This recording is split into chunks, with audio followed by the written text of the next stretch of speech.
You ask Tiger to solve. This deals with linear equations with one unknown.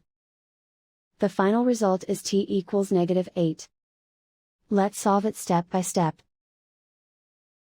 Swap sides. Group all constants on the right side of the equation. Add 4 to both sides. Simplify the arithmetic.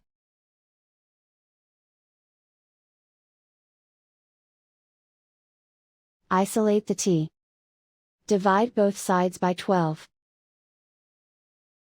Simplify the fraction. Find the greatest common factor of the numerator and denominator. Factor out and cancel the greatest common factor. And so the final result is t equals -8.